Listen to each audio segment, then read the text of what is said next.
Hi friends, welcome back to my channel. ನಾನು ಇವತ್ತು ಮಾಡ್ತಿರುವಂತಹ recipe ಮೀನು ಸಾಂಬಾರು. ನಾನು 4 kg ಮೀನಿಗೆ ಸಾಂಬಾರನ್ನ ರೆಡಿ ಮಾಡ್ಕೊತಾ ಇದ್ದೀನಿ. ಮೊದಲಿಗೆ ನಾನು ಈರುಳ್ಳಿ ಖಾರನ ರೆಡಿ ಮಾಡ್ಕೊತೀನಿ. ಮೊದಲು ಈರುಳ್ಳಿ, ಬೆಳ್ಳುಳ್ಳಿ, ಸಾಂಬಾರು ಸೊಪ್ಪು, ಶುಂಠಿ, ಚಕ್ಕೆ, ಲವಂಗ, ಕರಿಮೆಣಸು ಮತ್ತು ಇದ್ರ ಜೊತೆಗೆ 1 ಸ್ಪೂನಷ್ಟು ಅರಿಶಿನ ಪುಡಿನ ಆ್ಯಡ್ ಮಾಡ್ಕೊತಾ ಇದ್ದೀನಿ. ಇಷ್ಟನ್ನು ಸೇರಿಸಿ ನಾನು ಮಸಾಲೆನ ರೆಡಿ ಮಾಡ್ಕೊತೀನಿ. ಅದಾದ ನಂತರ ಒಂದು ಕಡಾಯಿನ ಇಟ್ಕೊಂಡು ಅದಕ್ಕೆ 2-3 ಟೇಬಲ್ ಸ್ಪೂನಷ್ಟು ಆಯಿಲ್ನ ಹಾಕ್ತಾಯಿದ್ದೀನಿ. ಎಣ್ಣೆ ಕಾದ ನಂತರ ನಾನು ಈ ಮಸಾಲೆನ ಸೇರಿಸ್ತಾ ಇದ್ದೀನಿ. ಇದು ಈರುಳ್ಳಿ ಖಾರ ಹಸಿ ವಾಸನೆ ಹೋಗೋವರೆಗೂ ನಾವು ಚೆನ್ನಾಗಿ ಬೇಯಿಸ್ಕೋಬೇಕಾಗುತ್ತೆ.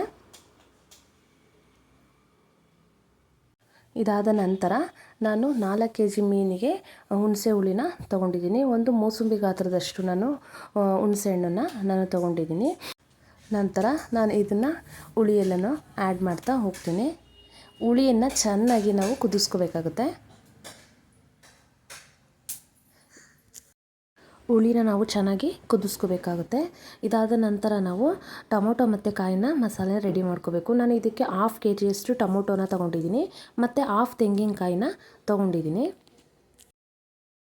ನೆಕ್ಸ್ಟು ನಾನು ಖಾರ ಪುಡಿ ಮತ್ತು ಸಾಂಬಾರು ಪುಡಿನ ತೊಗೊಂಡಿದ್ದೀನಿ. ಅದನ್ನು ನಾನು ನೀರಲ್ಲಿ ಕಲಸಿ ಆ ಹುಣಸೆ ಹುಳಿ ಚೆನ್ನಾಗಿ ಕುದ್ದ ನಂತರ ನಾನು ಈ ಖಾರನ ಆ್ಯಡ್ ಮಾಡ್ಕೊತೀನಿ. ಇದು ಕೂಡ ಖಾರ ಚೆನ್ನಾಗಿ ಅದು ಬೇಯಿಸಬೇಕು. ಇದು ಬೇಯಿಸಿದ ನಂತರ ನಾವು ಟೊಮೊಟೊ ಕಾಯಿ ಖಾರನ ಆ್ಯಡ್ ಮಾಡಬೇಕಾಗುತ್ತೆ. ಇದಕ್ಕೆ ಒಂದು ಸ್ವಲ್ಪ ನೀರನ್ನ ಸೇರಿಸಿ ನಾವು ಚೆನ್ನಾಗಿ ಕುದಿಯೋದಕ್ಕೆ ಬಿಡ್ತೀನಿ.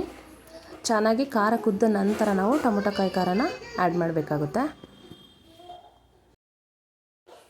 ಇವಾಗ ಮಸಾಲೆ ಇದು ರೆಡಿಯಾಗಿದೆ. ಚೆನ್ನಾಗಿ ಇದು ಕುದ್ದ ನಂತರ ನಾನು ಇವಾಗ ಕಾಯಿ ಖಾರನ ಆ್ಯಡ್ ಮಾಡ್ಕೊತೀನಿ. ಇದಕ್ಕೆ ನಾವು 5-6 ಗ್ಲಾಸಷ್ಟು ನೀರನ್ನು ಸೇರಿಸ್ಕೊತೀನಿ. ನೀವು ಅದನ್ನು ಕನ್ಸಿಸ್ಟೆನ್ಸಿ ನೋಡಿಕೊಂಡು ಸಾಂಬಾರಿಗೆ ನೀರನ್ನು ಆ್ಯಡ್ ಮಾಡ್ಕೋಬೇಕಾಗುತ್ತೆ.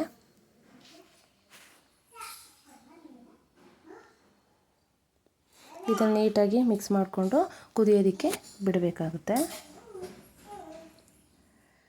ಸೊ ಇವಾಗ ಸಾಂಬಾರು ಕುದ್ದಿದ್ದಾಗಿದೆ. ಇದಕ್ಕೆ ನಾವು ಫಿಶ್ಗಳನ್ನ ನಿಧಾನವಾಗಿ ಆ್ಯಡ್ ಮಾಡ್ತಾ ಹೋಗ್ತೀನಿ. ಸೊ ಅದನ್ನು ಅದು ಆಲ್ರೆಡಿ ಅದು ಚೆನ್ನಾಗಿ ಕುದ್ದಿರೋದ್ರಿಂದ ಇದಕ್ಕೆ 5 to 10 ಮಿನಿಟ್ಸ್ ಸಾಕಾಗುತ್ತೆ ಟೈಮು ಬೇಯಲಿಕ್ಕೆ. ಒಂದು ಮೀಡಿಯಮ್ ಫ್ಲೇಮಲ್ಲಿ ನಾವು ಇದನ್ನು ಒಂದು 5 to 10 ಮಿನಿಟ್ಸ್ ನಾವು ಬೇಯಿಸೋಕ್ಕೆ ಬಿಡಬೇಕಾಗುತ್ತೆ. ನೆಕ್ಸ್ಟ್ ನಾನು ರುಚಿಗೆ ತಕ್ಕಷ್ಟು ಉಪ್ಪನ್ನು ಆ್ಯಡ್ ಮಾಡ್ತಾಯಿದ್ದೀನಿ.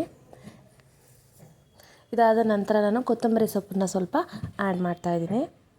ಸೊ ಇವಾಗ ಹಳ್ಳಿ ಸ್ಟೈಲಲ್ಲಿ ಮಾಡುವಂತಹ ಫಿಶ್ ಸಾಂಬಾರು ರೆಡಿಯಾಗಿದೆ. ನಿಮಗೆ ಏನಾದರೂ ನಾವು ಮಾಡಿರುವಂತಹ ರೆಸಿಪಿ ಇಷ್ಟ ಆಗಿದ್ದರೆ ನೀವು ಕೂಡ ಒಂದು ಸಲ ಟ್ರೈ ಮಾಡಿ ಹೇಗೆ ಬಂತು ಅಂತ ಕಮೆಂಟ್ ಮಾಡಿ. ಅದಕ್ಕಿಂತ ಮುಂಚೆ ಯಾರೆಲ್ಲ ನಮ್ಮ ಚಾನಲ್ನ ಸಬ್ಸ್ಕ್ರೈಬ್ ಮಾಡದೆ ನೋಡ್ತಾ ಇದ್ದೀರಾ ಅವರು ಪ್ಲೀಸ್ ಸಬ್ಸ್ಕ್ರೈಬ್ ಮಾಡಿ ಮತ್ತು ಸಪೋರ್ಟ್ ಮಾಡಿ. Thank you for watching.